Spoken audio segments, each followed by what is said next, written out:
हमारे विद्यालय के ऊर्जावान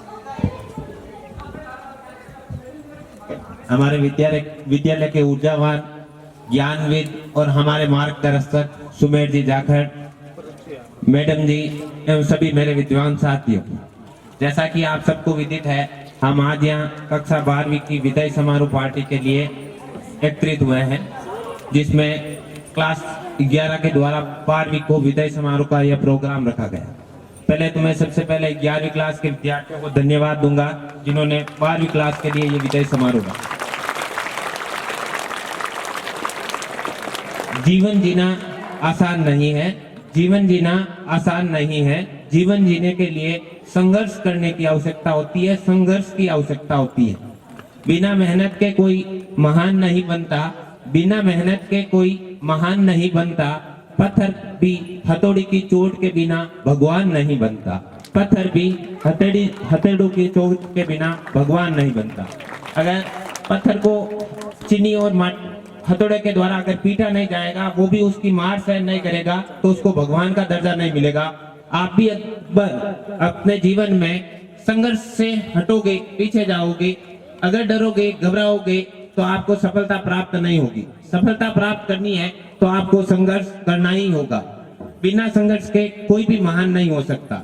जैसा कि आप सबको पता है, समय कम है, ईयरली एग्जाम आने वाले हैं, तो मैं वार्षिक परीक्षा के लिए आपको कुछ मैसेज करना चाहता हूं कि 12वीं क्लास के जितने भी विद्यार्थी है, चाहे वो आर्ट्स से है, चाहे वो साइंस से है, और 10th के भी बोर्ड के एग्जाम है, उनके लिए मेरा एक अनुरोध है आप सबसे कि पहले तो आप परीक्षा का जो भय होता है, खास तौर से 10वीं क्लास में अधिक होता है, 12वीं में तो आगे बढ़ते बढ़ते कम हो जाता है, उस भय को दूर करना है। उसके लिए आप जितने भी पिछली 5-7 साल के जो पेपर है, आप जितने काउंट कर सकते हो, या आपके पास है या आपके किसी साथी के पास है, तो वो आपको जमा करने हैं और उन प्रश्नों को एक बार देखना है कि एग्जाम में जो प्रश्न आते हैं किस प्रकार के आते हैं, उसका पैटर्न क्या है, पाठ्यक्रम क्या है। मैंने अधिकांश बच्चों को देखा है कि वो अपने सिलेबस को छोड़ करके कुछ अलग करते हैं। सिलेबस बहुत लंबा है बेटा, अगर हम पढ़ते हैं तो अगर हमारा लक्ष्य नहीं है, सिलेबस नहीं है, पाठ्यक्रम हमारे पास नहीं है, तो पढ़ते ही रहो, अथाह पार नहीं है। और आप अगर पथ से हट जाओगे, जो आपकी मेहनत है वो बेकार हो जाएगी। आप एक लक्ष्य का निर्धारण करें, मतलब 12वीं क्लास का जो सिलेबस है, पाठ्यक्रम है, किस टाइप के प्रश्न आते हैं, कैसे आते हैं, पहले तो उनको पढ़ो। फिर वो पढ़ने के बाद उसके अकॉर्डिंग अपना समय निर्धारित करो। जैसे मैंने आपके यूनिट टेस्ट लिए थे, बहुत अच्छा प्रोग्रेस देखा मैंने आपसे, और जैसे ही आपका प्री बोर्ड एग्जाम हुआ, उसमें कई बच्चों ने तो पूरे जो ऑप्शन थे उनको देखे नहीं, और ये समस्या अधिकांशतः होती है बेटा। तो उसके लिए आपको क्या करना है, प्री प्लान करना है। प्री प्लान में आप सबसे पहले तो उन प्रश्नों के लिए किस प्रकार से लिखोगे, क्या करना है, कितना समय देना है प्रत्येक प्रश्न को, वो सारा निर्धारित करोगे पहले, तो ही आप एग्जाम में उचित प्रकार से एग्जाम दे सकते हो। और जब एग्जाम दोगे तो एग्जाम देने में आपको 10-15 मिनट का समय मिलता है। 15 मिनट आप पहले सेंटर पर पहुंचोगे, उस समय आप आराम से अपने जो भी इष्ट देव है, सरस्वती विद्या की माँ देवी सरस्वती है, आपके गुरुजी है, उन सबको याद करना, जो आपने अध्ययन किया उसको मेमोराइज करना, ताकि आप अपना एग्जाम उचित प्रसाद से दे सको। जो प्रश्न अच्छी तरह से आपको याद आता है उसको सबसे पहले करना है, बाकी को बाद में।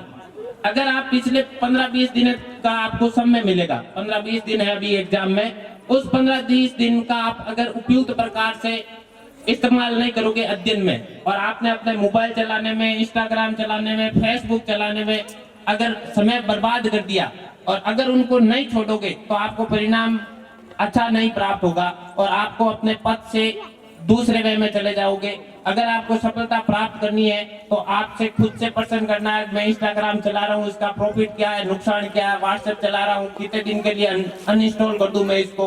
अगर आप अनइंस्टॉल कर दोगे और गपशप नहीं लगाओगे, गप्पे लगानी एग्जाम के बाद आपको बहुत सारा टाइम मिलेगा, कर सकते हो आप गप्पों से, अपना समय खराब नहीं करना है और परिपूर्ण होकर के तैयारी करनी है।